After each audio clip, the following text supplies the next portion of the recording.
not memorable unless you've played the game like all the way through, but I don't think anything about him is particularly unique because his dialogue is pretty bland. His appearance is basically a blue Golbez, and other than destroy the world, he didn't really do anything that awesome. yeah, I mean, he failed to kill Galuf on 0 HP. fair. Like, yeah, that's just my opinion, because like whenever Xdef does stuff, like shit just absolutely goes down, like as opposed This to is like true. as opposed to like, I don't know, in 8 the villains never do anything.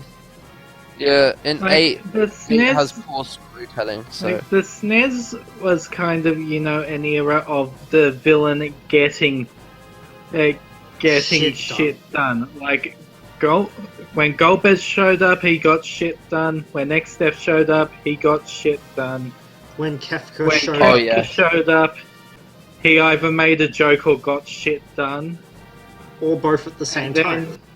Or both at the same time. And then you get to 7, and except for a couple of very notable scenes, whenever you catch up with Sephiroth, all he really does is say something vague, then throw Genova at you. Sephiroth is, in that sense, he's kind of like Voldemort. He basically, he has the opportunity to kill you, and he just monologues instead. Well, he doesn't. I don't even. Considering the circumstances, he probably doesn't really want Cloud dead, but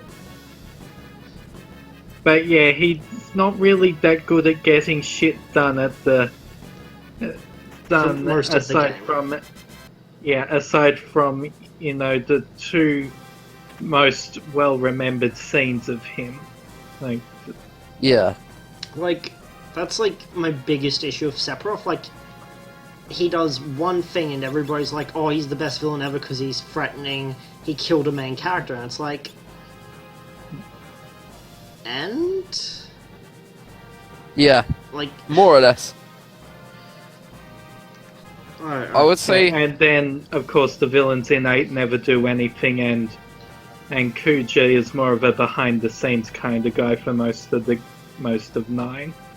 At least, like, in 9, though, like, most of the time you think, for about half the game, you think Queen Brane is, like, the villain? Well, she kind of is, but she's mind controlled. In the same sense that Golbez is mind controlled, though. Yes, I don't.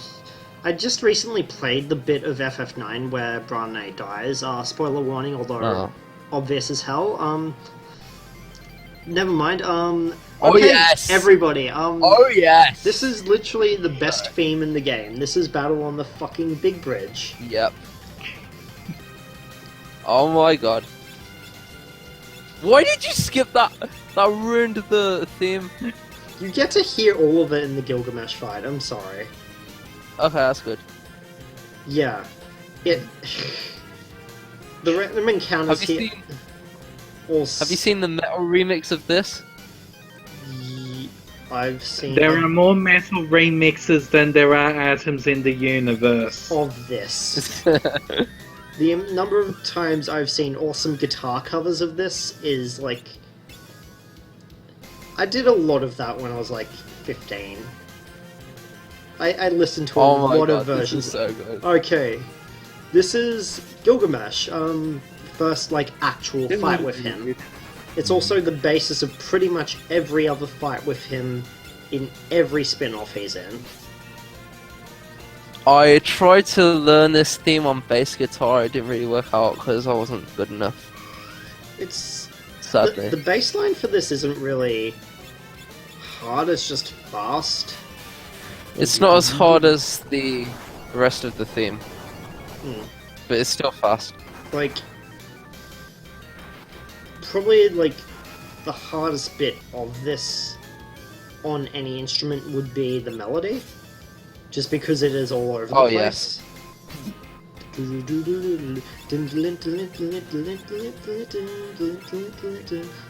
Okay, which is your? It's worth discussing this. Which is your favorite remix of this theme? Black Mages. Hmm.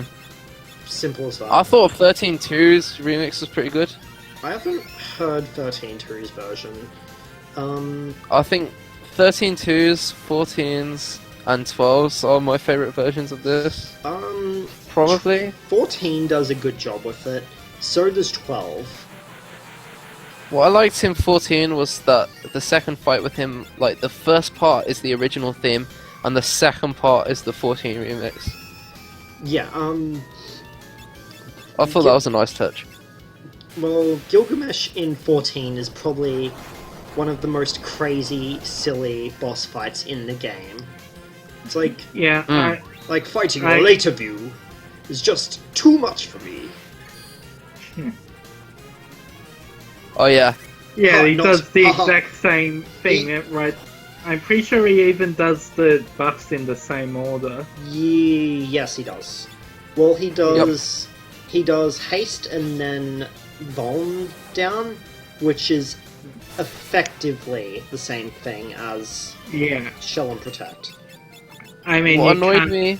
you can't specifically shell in 14. It's tied to protect, so And it's now completely tied to Protect rather than just white mages getting it. yeah. Now Thank fuck. everyone gets pro shell instead of just white mages. And everybody gets 18% stone skins, I think. Rather than shitty 10% stone skins. What annoyed me about the FF6 Advance release was that it didn't have this theme in it. And the Android version doesn't have this theme in it either. Does it use the regular boss theme? Because it's been a Sadly it does. it's been a long time since I've played 6, so It just uses the decisive battle. like the decisive battle is great, but it is not battle on the Well, big of bridge. course it's great, but why not put this theme in? I don't know. I don't think it would have been Really, that that's- hard for them to port it over.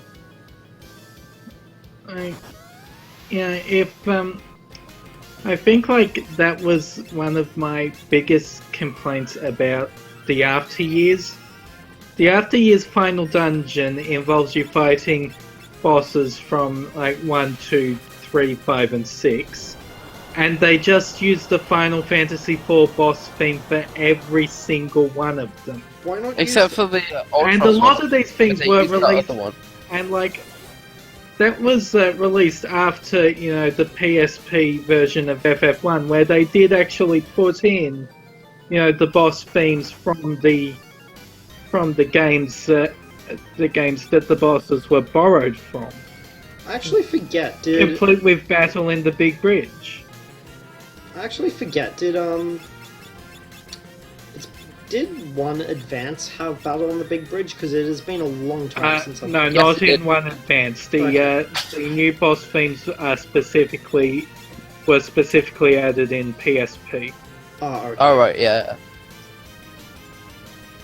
Well, the Ultros theme for the After Years was that the same one that they did for those dancing puppet thingies, which Dancing it does Calcabrino? suit. Yeah, that one. I mean, no, that's literally that's the the only theme one name. where I'd say it does suit Ultros, but it's still pretty annoying. To be fair, the Ultros fight is really great because afterwards the party's just standing there wondering what the hell just happened. Yeah. Like, if you bring Cecil, all he says is, "What?" Oh my god. That's the only part of the After Years that they did right. Of all the things in the After Years that they did. In theory, I should love the After Years because, like, FF4 is it's a game I really enjoy, and like they expanded on it a lot, but they also did it incredibly shittily and circle jerky. In theory, some of that shit works. In practice, you do not copy the exact encounter tables from the Battle of Fabul and make you go through it again. Oh yeah. Yeah. I mean, they basically did a lazy job of it. Well, it was released for the Wii Well, it episodically. was. Well, no, it was a mobile game. Then Episodically. Wii, or because I Yeah, it's released It for both. released on mobile first. Then they combined a few of the main plot episodes together and released it on Wii with the side episodes as DLC, and then from PSP onward they just gave you the whole game at once. Mm. And it's now released on Steam, yeah. so you can check that out if you want. It's also on special, right? Wait, no, it probably won't be on special by the time this is done. I think there's still 24 hours left on the Steam sale. Yeah, Might be. yeah. Yeah, at the time of this recording, there's about 28 hours left in the Steam sale where 3, 4 plus the after years, 7, 8, 13, 13, 2, and 11 are all half price. 11? Yeah. Yeah. Interesting.